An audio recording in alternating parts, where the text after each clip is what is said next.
Salut les traders, c'est Watao avec vous pour rider les cryptos. Nous sommes le samedi 13 juin 2020 et je suis très heureux de vous retrouver pour cette vidéo hebdomadaire. Comme d'habitude, likez, commentez, ça me fera plaisir et ça me pousse à continuer ces vidéos. Alors si vous êtes de ceux qui avaient pris l'habitude de suivre le Trello qui est dans la description, le lien Trello où j'indique tous les trades que je prends, vous avez constaté que j'ai pris une série de trades perdants, hein, donc soit stoppé, soit j'ai par le stop loss, soit je me suis stoppé moi-même avant le stop loss. Bref, c'est pas du bon trading depuis 3-4 fois.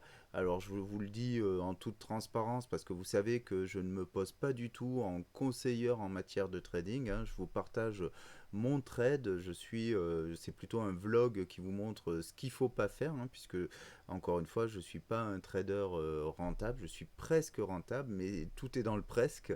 Et voilà, je fais encore beaucoup d'erreurs que je partage avec vous. Et si je vous invite à liker et à commenter, c'est parce que en fait, ça fait partie de ma manière de partager, de fonctionner. Et ça m'encourage tout simplement à continuer ces vidéos et à mettre à nu un peu mon trading. Ok, alors, trêve de blabla qui sert à rien, on regarde tout de suite le graphique en Renko traditionnel. Donc, vous vous rappelez, on était ici sur ce triangle que j'avais dessiné, ce triangle symétrique. Alors, c'était super parce que en perçant le triangle par le haut, on pouvait se dire, bah ouais, on va aller chercher beaucoup plus haut. C'est une figure de continuation haussière. Et patatras, c'est pas ce qui s'est passé. On a réintégré tout simplement la zone ici en rouge, hein, avec la résistance qu'on avait pété. On est venu chercher le support, on a pété encore vers le bas. Et donc pour moi, on devrait aller chercher plus bas. D'autant que maintenant, ce triangle, eh ben, il est obsolète. Ce qu'on peut avoir ici, c'est un wedge. Un wedge, un rising wedge, et c'est une figure extrêmement bearish. Cette figure-là, ce qu'elle signifie, c'est que derrière, si on vient casser ici, eh ben on fait ça, hein. On drop. On drop, et si on drop, on va dropper bas, très bas. Parce que voilà, on va essayer d'aller corriger toute cette hausse-là. Donc ici, on a quelque chose de très bearish avec ce niveau-là qui a surveillé, qui tombe en plein ici notre autre zone de support résistance qu'on a travaillé. Les 8800 en ligne de mire qui vont être vraiment une zone qui pourra servir de résistance à la baisse, de support plutôt pour la hausse si vous préférez. Et donc voilà, ça c'est le niveau à surveiller. Alors il n'est pas exclu quand même qu'on puisse avoir une continuation haussière, mais bon, hein, on va être le sentiment et en tout cas mon sentiment pardon est très bearish maintenant, et en même temps je me dis pourquoi pas faire du mal à un maximum de traders, hein, le market maker aime bien ça, avec une continuation haussière contre toute attente, sachant que aussi ces patterns, les wedges, les triangles, etc., c'est pas vraiment des choses, enfin c'est loin d'être sûr à 100%, c'est un peu trop facile en plus à voir. Ok, allez, on va regarder tout de suite ce que ça nous dit en Ishimoku. Alors en Ishimoku, en monthly, le mois de juin, comment dire, il sent pas bon. Regardez le doji qu'on est en train de faire. Voilà, hein, on le disait les fois précédentes déjà. On est revenu un peu tester dans le Kumo ici, et puis finalement, on a été rejeté. Et là, on est en train de commencer à dessiner une bougie rouge. Alors bien sûr, prochain support en monthly 8500 où on pourrait avoir une petite réaction si jamais on commence à dropper. Et puis ici, après, les 7009, enfin voilà, vous voyez que là, on commence à aller sur des niveaux à la baisse qui sont plus bas que ce dont je vous parlais juste avant. On va regarder ce que nous dit le Bitcoin en weekly versus le dollar. Donc en weekly, on est ici, on voit que on est au-dessus du Kumo. Donc le Kumo, on a pénétré dedans avec cette mèche ici, mais on a pour l'instant, on clôture toujours au-dessus dans la semaine. Donc la semaine qui est aujourd'hui, qui se déroule, qui se clôture demain soir, elle va être un peu décisive. Si on vient clôturer dans le Kumo, on sera aussi franchement sur un signe très bearish. Le support qu'on voit ici à 9005, bah, c'est tout à l'heure ce que vous avez vu dans le monthly Lucky June qui correspond ici à notre SSB. Moi, je ne serais pas du tout étonné qu'on vienne tester ce support-là, qu'on soit dans un scénario plutôt bullish ou qu'on reste dans le scénario bearish. Donc voilà, on est sur quelque chose qui commence à être très vert. Toutefois, il ne faut pas oublier que voilà, on est dans cette grosse zone de range, comme ceci, vous voyez, ici. Et donc, venir là sur les 8700 et rebondir est tout à fait concevable. Qu'on finisse cette semaine peut-être dans le rouge et qu'on revienne après tester plus haut. Donc c'est pour ça qu'on reste dans une zone ici d'indécision dans un range qui est vraiment évident quand on regarde ces bougies-là. Et donc le fait de réintégrer le Kumo ne veut pas dire qu'on va tout de suite dropper. Hein. Pour dropper, il faudrait vraiment qu'on aille casser des niveaux plus bas, notamment la SSB. Alors là, oui, on serait dans un retournement de tendance validé. Mais là, tant qu'on reste dans le nuage et dans cette zone de range, eh ben, on peut toujours retourner voir plus haut, on consolide, on est toujours dans cette phase de consolidation. Même si vous le voyez aussi ici, on est sorti du canal haussier pour dériver. En fait, on drift, hein, comme on dit, on est en train de drifter, de dériver comme ça à plat. Donc on va regarder un peu dans le détail ce que ça peut donner. Dans le délit, alors c'est vrai que là, si je garde ce triangle comme ça commence à faire beaucoup de choses affichées à l'écran, ce rectangle, pardon. On va hop, éclaircir tout ça. Même moi je vais le virer, tout simplement. On n'a pas forcément besoin. Ok, on va rester sur du pur Ishimoku. Donc, qu'est-ce qui s'est passé il y a 2 jours, jeudi? Ben, on a eu ce beau drop. Alors, je vous avais dit dans une vidéo précédente que j'utilisais désormais BitMEX Sniper pour avoir les alertes en liquidation. Et là, ça a été festival. Hein. Ça a été une rafale de liquidation à coût de 3 millions, 5 millions de contrats perdus par les longues et surtout de short prix. Et voilà, c'était très, comment dire, j'ai envie de dire, c'était très orchestré. Hein. On sentait que là, il y avait des bears en ordre de bataille. Alors, bien sûr, vous allez me dire, oui, corrélation avec le CME. Je ne sais plus si je l'ai gardé, le CME ici. Non, je ne l'ai plus. Mais corrélation avec le CME du S&P, enfin en gros avec les futurs S&P, avec le marché avec le Standard Poor's, et donc le marché a droppé de 7%, le Standard Poor's a droppé de 7% jeudi, et le Bitcoin a suivi, donc on est dans ce cas de dire, bah oui, on a une corrélation entre les deux, et le Bitcoin suit le marché traditionnel. Bon, pour moi, effectivement, c'est un prétexte, c'est pas forcément une réalité, parce que si c'est une réalité, ça veut dire qu'en fait, il y a beaucoup d'institutionnels qui sont dans ce marché-là et donc qui traitent comme ils traderaient sur le S&P.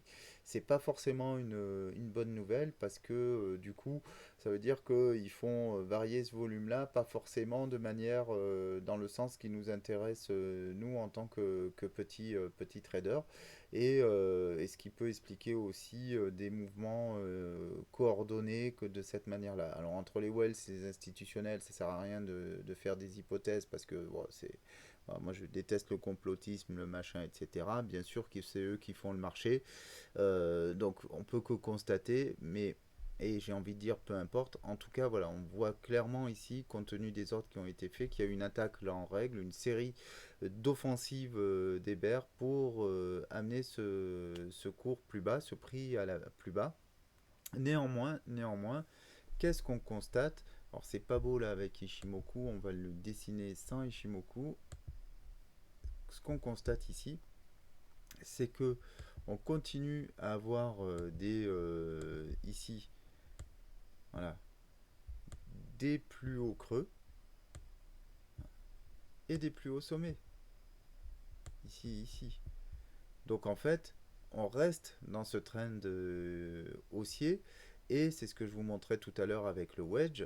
Toujours en cours. Sauf que c'est un wedge à la fin d'un mouvement haussier.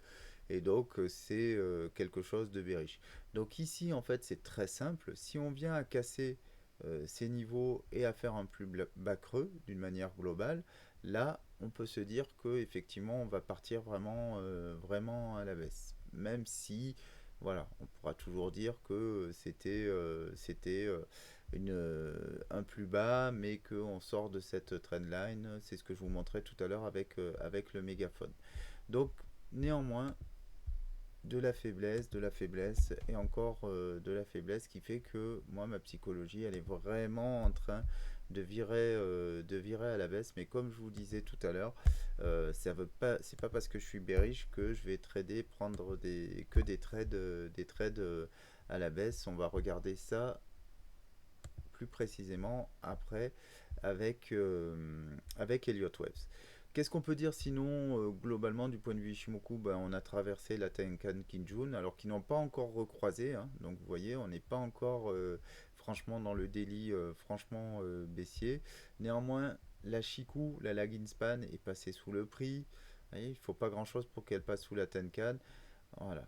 Même si on reste au-dessus du Kumo, qu'on reste globalement dans le trend haussier, il commence à être battu en brèche, à être abîmé par les coups de boutoir des bears. C'est bien plus évident dans le 4 heures qui a franchement tourné bearish. Alors là, il n'y a pas photo, hein. Clairement, le prix a explosé, a traversé complètement le Kumo. La lagging span est sous le nuage, sous le prix. La Tenkan a croisé la Kijun, bref, voilà. Le Kumo a switché rouge. Là, on est clairement dans quelque chose d'excessivement bearish. Et là, on drift, hein, encore, on voit qu'ici, on fait un petit triangle ici ce week-end. Et c'est ce que je vous disais tout à l'heure, c'est la résolution de ce triangle-là entre aujourd'hui et demain va nous donner le sens pour la couleur de la bougie de la semaine, qui pour moi va probablement être rouge, et risque de nous annoncer des semaines suivantes rouge aussi, et peut-être pourquoi pas un mois de juin entièrement rouge. Donc on va regarder ça demain de manière précise pour se dire voilà donc comment on se positionne. Allez, on regarde l'horaire. Alors, en horaire, qu'est-ce qu'on peut dire? Je le découvre avec vous. Ok, bah, ce triangle, il est intéressant, hein. Attendez, on va le placer un peu mieux. Ok, voilà. Ok, donc là, depuis ce coup de matraque qu'on a pris d'Hébert, hein, cette offensive, on est remonté ici au 9550. Et puis voilà, on s'est mis, et on le voit très bien sur le RSI, on s'est mis à dériver, à drifter encore une fois à l'horizontale. On regardera, mais peut-être qu'on a un triangle ici en ABCD, on regardera avec Elliott Wave. Et là, vous voyez, on a Kijun Tenkan qui croise et qui recroise. On vient frôler la SSA, le bas du nuage. Ici, on pénètre, on est rejeté, très clairement. Et regardez là, on suit la Senkou span A. Voilà, la ligne de Senkou, on la suit. Là, paf, on pénètre. On a un petit support avec la Kijun et puis on repasse dessous. Et là, voilà, on est bloqué par la Kijun. On est sous le Kumo et il semble difficile d'aller le traverser. Par contre, si on arrive à traverser le Kumo, voilà, vous voyez, ici, on pourrait recroiser et switcher en vert à plus court terme. Donc la résolution de ce triangle-là va nous donner peut-être des signaux un peu plus haussiers court terme, hein, qui sait. Il va falloir regarder ça dans le détail. Le 15 minutes, alors moi j'utilise pas Ishimoku en 15 minutes, hein, ça peut se faire en day trading, en scalping, mais juste pour regarder un petit peu à quoi ça ressemble. Bon, évidemment, on est sous la moyenne mobile 200. Je trouve ça assez illisible, Ishimoku, à cet horizon de temps. Bon voilà, c'est tout ça est à plat, on passe dans le Kumo, on réintègre en dessous, Kijun Tenkan croise en permanence. Pour moi, c'est pas vraiment intéressant ici, si ce n'est si on veut se positionner dans ce dénouement de triangle, mais on va regarder ça plutôt avec Elliott Wave qui sera plus pertinent. Je veux juste regarder le 1 heure, où est-ce qu'on était par rapport à la moyenne mobile 200. Oui, voilà, on est très très bas. Ouais. C'est-à-dire que là, même si on pète le triangle ici par le haut, ici, les 9550, c'est la dalle de béton. Ça veut dire que ici, si on casse ça, on pourra être haussier. Mais sinon, ça va être très compliqué. Vous avez remarqué aussi au niveau RSI, ici, on est pile poil sur les 50. Donc c'est vraiment l'indécision la plus parfaite. Ici, on est vraiment triangle symétrique. On est quasiment dans le Kumo, je pense qu'on va y rentrer un peu plus là. Le sentiment est au milieu, on est dans la plus parfaite indécision. Donc trader ici, c'est pile ou face. En gros, c'est pile ou face. C'est prendre une décision, de se dire, ok, voilà, je suis au milieu, allez, j'ai 50% de chance d'aller dans un sens, dans l'autre. Bon, on a peut-être un peu plus pour moi une tendance baissière, mais en gros, c'est très très très indécis. Ok. En tout cas, si on vient ici, vous voyez là la chape de béton qu'on va devoir passer, ce grand plat de SSB, ça va être extrêmement difficile de passer au-dessus. Si on passe au-dessus, par contre, on se libère. Ça va être extrêmement intéressant. Donc à regarder. Allez, on passe tout de suite sur l'analyse d'Elliott. Alors, Elliott Waves, Elliott Waves. La dernière fois, j'avais pas mal cleané le graphique. En plus, là, j'ai fait un truc. J'ai conditionné l'affichage de certaines, comment dire, de certaines vagues au time frame. D'ailleurs, je devrais en daily, voilà, je devrais aussi masquer celle-ci en daily parce elles sont pas super intéressantes à voir en daily. Ouais. Ouais, ici, hop, si je fais... Non, je vais les enlever comme ça. Voilà. Histoire qu'on y voit plus clair sur la vision des lits. Voilà.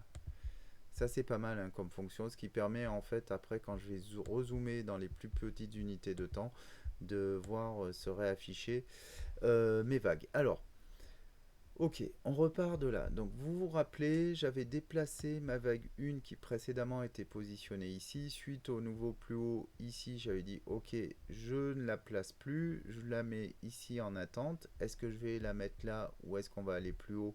Bah, ça c'était la position la semaine dernière.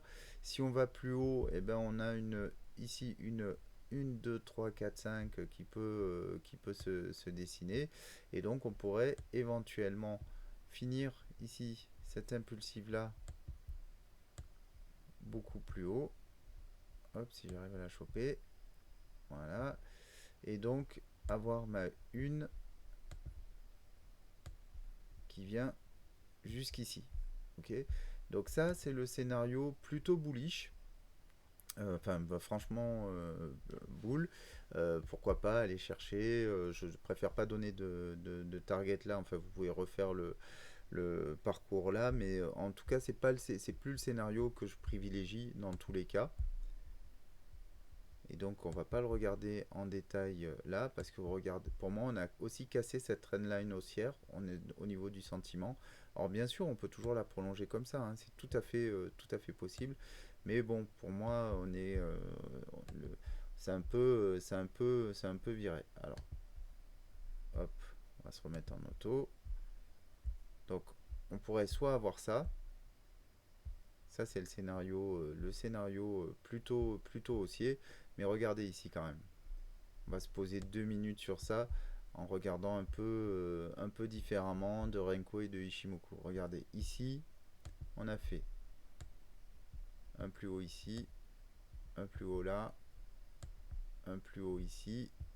Bon, voilà, 1, 2, 3. J'ai envie de dire, c'est un peu le play évident. Le seul point qui me dérange dans ce scénario bearish, c'est qu'il est tellement évident qu'on pourrait, le market maker pourrait vouloir nous prendre à revers. Mais bon, voilà, là, clairement, on a cette chape de plomb ici qui va nous bloquer hein, sur les 10 500. Et en plus, on n'est même pas revenu complètement les tester. On n'a même pas réussi à les tester. Alors ça, c'est le seul point qui me dit, bon, pourquoi pas un petit pullback vers le haut quand même. Et auquel cas, on pourrait avoir ce play-là. Revenir tester les 10 500 et échouer dessus, par exemple. On peut avoir ça plutôt que de dire on va plus haut. Donc ce serait un scénario qui reste bearish, mais avec un drop qui arriverait un peu plus loin. C'est-à-dire qu'on fait souffrir les traders un peu plus longtemps, on les garde sous pression sans réelle direction, et on fait encore des fuck moves qui viennent amener ici plus haut, liquider un maximum de bears, et après on drop. Et idéalement même, on va chercher un poil plus haut, c'est-à-dire que notre 5 ici, on vient la mettre là, et notre une ici avant de vraiment dropper. Et là on aurait, allez, je vais quand même prendre mon Fibo. Je sais pas si ici je vais choper. Je suis trop petit trop gros dans les unités de temps. C'est pas ça que je voulais faire. Hop.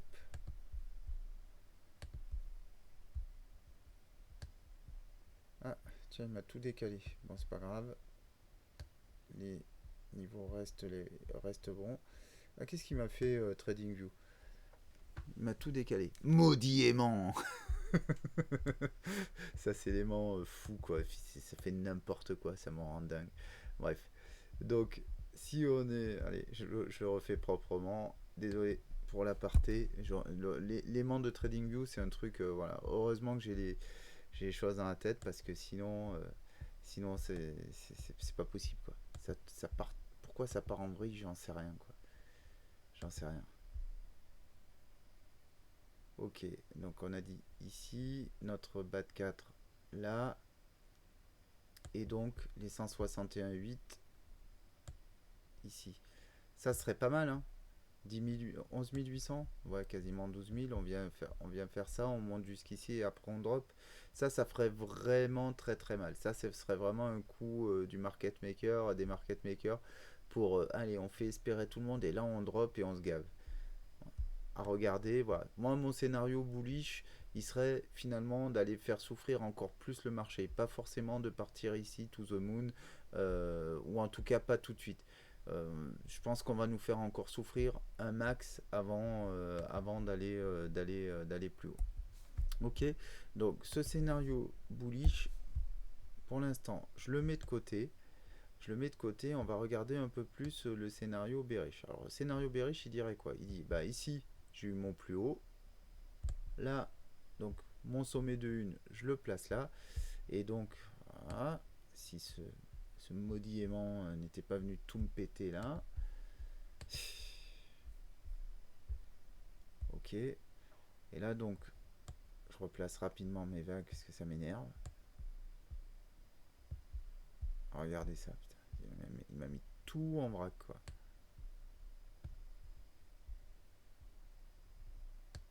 Même là, je sais pas, ça c'est des fois TradingView, ça part en sucette.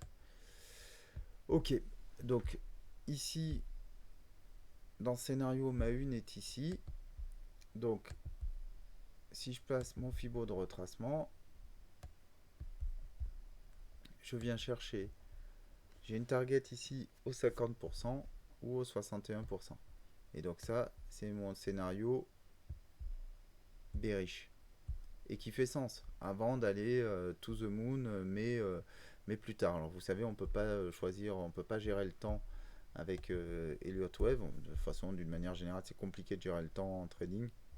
Mais voilà, on pourrait s'imaginer que on drop au mois de juin et qu'on ait un scénario haussier comme ça peut arriver durant l'été, quand tout le monde est en congé. Ben là, pop pop pop pop pop, et on arrive à la rentrée, mais qu'est-ce qui se passe et tout, et puis on finit sur un super bull run d'ici la fin de l'année. Je crois que ça avait fait ça un petit peu en 2017, il me semble, hein. Alors moi je ne tradais pas à ce moment-là, je suivais le cours mais pas de manière assidue. Mais il me semble qu'il y avait que ça a fait quelque chose de ce genre. Faudrait que j'aille voir. On va pas le faire maintenant, on s'en fout en fait. C'est pas le passé, c'est pas parce que ça s'est passé comme ça avant que ça va se repasser comme ça maintenant, hein. L'histoire peut bégayer, mais elle se répète pas forcément à l'identique. Ok, donc voilà où est-ce qu'on en est dans un scénario plutôt bearish, mais je vous rappelle encore une fois que on est dans un range. Donc là, ça peut encore osciller très longtemps, faire des oscillations très longtemps, drifter, dériver horizontalement, comme c'est en train de le faire pour l'instant. Regardez, on est pile poil sur les 50%. Et donc on en arrive un peu à ce qu'on peut se... Quelle position, comme je vous disais en début de vidéo, quelle position prendre à court terme. Qu'est-ce que le Watao va faire, quoi? Ah, si le Watao se met à parler de lui à la troisième personne, on est mal, les gars, hein, je vous le dis. C'est qu'il commence à prendre le melon. Et voilà, si je commence à parler du Watao comme ça. Vous savez pourquoi le Watao? Bah non, je vais pas vous le dire. Je vais pas vous le dire, mais si je vais vous le dire. Ça veut dire à gauche, parce que en trading, il faut toujours regarder à gauche. C'est toujours always look left, comme disent les anglophones. Toujours regarder à gauche pour se dire ce que va faire le, le cours. Et c'est une langue d'Afrique de l'Ouest. Donc, allez, assez parlé du Watao. Regardons le cours ici. Ok, qu'est-ce qu'on peut dire à ce niveau-là en 4 heures? Alors tout à l'heure, je crois que j'ai dessiné un triangle, bon, qui est évident ici, hein, intéressant. Au moment où je fais cette vidéo, je pense on devrait être sur un dénouement. On va en 4 heures. Alors attendez, on va le regarder, on va basculer dans le 1 heure. Oui, c'est ça, et je disais, il faut qu'on regarde si on peut faire une ABCDE. Normalement, dans une ABCDE, tous les mouvements sont en 3. Alors, on va dire que ici, on a notre mouvement haussier, et là, on corrige en triangle. Donc, on rentre ici. J'ai une A en 1, 2, 3. C'est à peu près clair. Là, je sais pas. Soit on fait 1, 2, 3 comme ça, et ça veut dire qu'on continue. Soit je le place là. On va commencer par ça. Tac, tac. Voilà. Et là, du coup, si on était sur ce triangle là avec donc un triangle symétrique avec une continuation haussière, on devrait avoir une résolution de ce type là. Donc là, on devrait plutôt voir des bougies rouges qui montent vers le haut, mais dans ce cas là, on n'est pour l'instant pas bien barré. On va se mettre dans le 15 minutes et on va regarder ça dans le détail. Ok, ici. Est-ce que la résolution de ce triangle va entraîner un retournement de situation? Puisque on est, vous l'avez vu dans les plus grosses unités de temps, on est dans la phase d'indécision. Ce triangle, c'est la phase d'indécision dans la phase d'indécision. Donc sa résolution devrait nous pousser vers le haut ou nous pousser ou nous indiquer la bonne direction à prendre. Là, clairement, déjà, A, B, C, D, E, on devrait avoir résolu et on n'a pas résolu. Regardez, on est encore en train de compresser le prix. J'ai regardé les volumes. Normalement, on devrait avoir des volumes assez faibles, ouais, même de plus en plus faibles. Et c'est exactement ce qui se passe, hein. Regardez, les volumes sont vraiment éthiques, quoi. Minces, petits. Euh, donc, euh, donc ça va bien dans le sens d'un triangle. Par contre, mon décompte, alors normalement on a que des 3 dans un triangle, 1, 2, 3, du point de vue Elliott. Il paraît qu'il y a des exceptions, il faut que je regarde ça de plus près d'ailleurs, parce que souvent je trouve qu'il y a pas forcément des 3 bien formés, et donc je suis pas trop à l'aise avec cette règle-là, hein. Bon, on peut dire qu'on a une 3 là, 1, 2, 3. Ouais, c'est pas super bien dessiné. À moins que on dérive un peu plus longtemps, qu'on compresse plus longtemps et qu'on se dise qu'on ait quelque chose comme ça. Dire que ici je fais 1, 2, 3, mais vous voyez avec ça, mais bon, ça me paraît vachement grand par rapport à ici. Et donc 1, 2, 3 ici. une petite D, une petite E là. Ouais, ça paraît devenir hyper petit. Là, je suis pas sûr que qu'on aille dans ce truc-là. En tous les cas, en tous les cas, on va regarder, on va suivre le cours de près. Et je vais continuer à le suivre après cette vidéo pour voir un peu comment je me place. Alors oui, j'ai même pas regardé si le RSI me disait quelque chose à ce niveau-là pour placer mes vagues. Un, 2, 3. Ouais, ça tient la route. Le 1, 2, 3 ici. Non. C'est vrai que le 1, 2, 3 là, il est plus clair au niveau du RSI. C'est pas trop mal placé comme ça. Parce que là, ici, 1, 2, 3, c'est tiré par les buts, tu vois, c'est tiré par les cheveux. Non, non, écoutez, là, voilà. On va regarder comment ça se place. Alors là, qu'est-ce qu'on peut faire dans un triangle comme ça? Comment on peut se positionner? Logiquement, on devrait attendre la cassure du triangle, une cassure nette, pour se positionner. Sachant que quand un triangle casse, il peut y avoir des fuck moves, encore une fois, hein, c'est jamais simple, et des trucs de ce genre-là. C'est-à-dire que admettons que on résolve le, comment dire, on résolve, j'en sais rien, bon bref, que la solution vienne par le haut. On peut parfaitement avoir quelque chose comme ça et ici partir en haut. Ou alors, ou alors l'inverse, ici partir par le haut, dépasser un peu et boum, faire ça. Donc là, mais qu'est-ce qu'on peut faire pour essayer de capter le mouvement?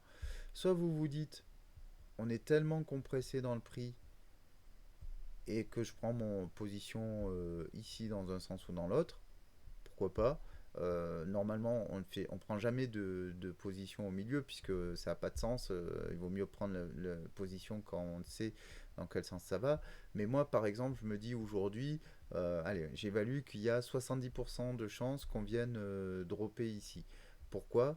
Parce que il faut savoir qu'on a des gaps CME dans le CME, on a des gaps à combler aux alentours de 8800. C'est vrai que je vous en parle jamais des gaps sur les futurs, mais on a des gaps à combler sur les 8800, 8900 $. Des gaps qui sont formés, alors là je suis en 15 minutes, je ne vais pas retourner plus loin, mais des gaps, on peut le faire, hein. Des gaps qui se sont formés ici, en fait. On a des gaps qui se sont formés ici exactement, les futurs. Donc si vous allez vous regardez le CME de Chicago, etc., vous allez voir ces gaps qui sont ici. On en a plusieurs même, hein, tout le long. Donc il y a une logique à venir combler tous ces gaps ici. Donc moi j'estime qu'il y a plus de chances là qu'on vienne dropper qu'autre chose. Et donc plutôt que de tergiverser pour prendre position dans ce petit triangle, etc., bah, je me dis ok, je joue ce play là, boum, je prends mon short et j'attends le comblement des gaps et je mets une invalidation, un stop loss là à 9550 puisqu'on a vu que c'était le plafond de verre. On a vu que c'était pas le plafond de verre plutôt, mais que c'était le haut de mon nuage qui est ma résistance. Et voilà. Donc je peux, soit j'ai pas envie de m'embêter, je place mon short ici, j'estime que c'est le mouvement probable, je pose mon trade, je mets un stop loss assez large et je vais faire autre chose. Voilà, je fais ma vidéo, je prends mon trade et je vais faire autre chose. Et pourquoi pas, du moment que je suis dans le bon risque management, ça fait sens. Voilà, je mets mon stop loss minimum ici, mais pourquoi minimum ici plutôt, et pourquoi pas même plus haut, parce qu'on sait que les les plateformes aiment bien aller chercher les stop loss un peu trop évidents et celui-ci il est particulièrement évident, hein, clairement. Voilà, je prends mon trade là. Soit je me dis, ok, non, je place un ordre ici un peu plus bas pour être sûr d'être dans le bon sens du trade ici et de prendre le mouvement que quand on a eu confirmation ici avec le fait d'avoir cassé le bas du triangle. Et pareil, si je joue la hausse, et ben je place un ordre ici, tout simplement. Et même voir un peu plus haut. Moi, voilà, dans cette configuration-là, je me dis que je devrais. En fait, ce que je devrais faire, c'est je vais voir comment je vais réfléchir, mais je devrais prendre un short ici parce que pour moi la probabilité du mouvement est vers le bas et je protège ma position en mettant un ordre à l'achat ici, un peu plus haut, pour prendre la hausse, une partie de la hausse si jamais on vient plus haut, mais avec un truc genre tout petit quoi, hein, parce que voilà, on a vu que les targets haussières, encore que si vraiment on vient ici, on peut bien monter. Donc voilà. Donc je vais réfléchir à ça. Vous verrez dans le Trello la décision que je prends, mais en fait, probablement, ce que je vais décider, c'est de shorter. Il faut juste que je me cale sur le point d'entrée. Shorter le marché à partir de maintenant. Et pour aller chercher les 8800, 8900, prendre mon short là. On verra à ce moment-là, parce que comme je vous l'ai dit, à ce moment-là, il faudra voir si on a une continuation baissière ou si on rebondit pour aller chercher plus haut. Et j'ai ma position, c'est-à-dire prendre un ordre dans le sens contraire et capter une partie de la hausse si jamais. Voilà, je prends mon stop loss, boum, et je vais chercher, essayer de capter une partie du mouvement vers le haut si la probabilité que je vois vers le bas est invalidée. Voilà un peu comment je réfléchis, est-ce que je compte faire. Vous le verrez dans le Trello, je vous rappelle, le lien est dans la description, le ou les ordres que je vais placer, en tout cas les ordres engagés, vous les verrez. Et puis voilà, dans tous les cas, pour rappel, demain, clôture hebdo. On verra à ce moment-là si j'ai placé mon ordre, où est-ce qu'il en est. Et puis peut-être que je ferai une petite vidéo pour d'update pour aussi vous donner le trend de la tendance de la semaine. Et sur ce, vous savez tout. N'hésitez pas, si vous voulez poser une question, vous avez une adresse mail dans la description sur laquelle vous pouvez me contacter. Vous pouvez mettre un commentaire, j'y répondrai volontiers. Encore une fois, un petit pouce, un petit like, un petit pouce en l'air, un petit like, ça me fait plaisir, ça m'encourage. Vous êtes plus nombreux chaque semaine à vous abonner, même si j'ai très peu d'abonnés, ben sachez que chaque abonné compte, j'en suis très très content. Et sur ce, trêve de bavardage, ciao les traders, bon week-end et à bientôt, ciao ciao.